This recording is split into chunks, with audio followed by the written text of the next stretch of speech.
I want to thank Chairwoman Fox, Chairman Guthrie, and my colleagues on this committee today for working together to get to this point.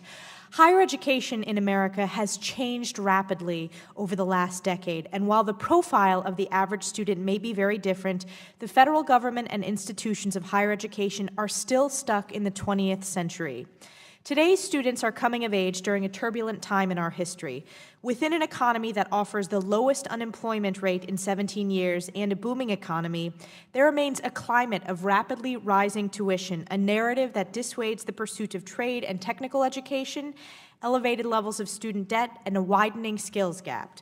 With the Wall Street Journal reporting that 43% of Americans with federal loans are not making payments, CNN reporting that there are 6 million jobs available throughout the country, and Bloomberg News reporting on a study finding 59% of students have no idea when they will be able to repay their student debt, our national situation looks grim. Fortunately, we know that students who complete their education are far less likely to find themselves held back by debt, and those that pursue career and technical education are graduating into a workforce that is desperately searching for skilled workers. In this time of change, the federal government must reassess its role and how actions taken in Washington impact the career readiness of our students. The PROSPER Act takes an important step in refocusing the nation's higher education system on outcomes while continuing to provide access to the most disadvantaged students.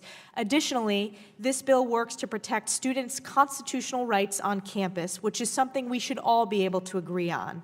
I am very proud of the Pell Grant provisions in the underlying bill. The Pell Grant is the cornerstone of federal student aid. These grants provide access and opportunity to millions of students across the nation, and in this bill, Pell students win. In my district, 52% of students attending public institutions are offered Pell Grants. Today's learners are different than previous generations, and their advancement toward completion has been stifled by a federal aid system built upon traditional spring and fall semesters. Earlier this year, language from my Flexible Pell Grants for the 21st Century Students Act was signed into law, expanding access to Pell Grants year-round. I am proud to have worked on language ensuring students will continue to receive a full Pell Grant for taking 24 credits in an academic year. Students who then take advantage of flexible Pell to enroll in 30 credits per academic year, which greatly increases their odds of an on-time graduation, will receive an additional $300 Pell bonus because of the PROSPER Act. This change will allow students to accelerate toward completion and achieve their goals with less student debt. This legislation also does away with origination fees on federal student loans. This consumer-friendly provision helps ensure that students are receiving more of the money they are borrowing to cover the cost of their education.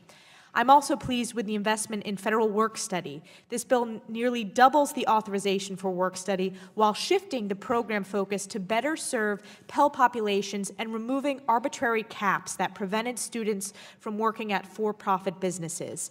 This common sense change will give more students relevant work experience and accelerate their entrance into the workforce. The time has come for the federal government to adapt, and we must empower our students with the access, flexibility, technology, and information needed to make sound decisions for their future, regardless of if that decision is to attend technical school, community college, a four-year institution, or pursue an advanced degree. I look forward to working with my colleagues on both sides of the aisle today to advance the cause of American students. I yield back.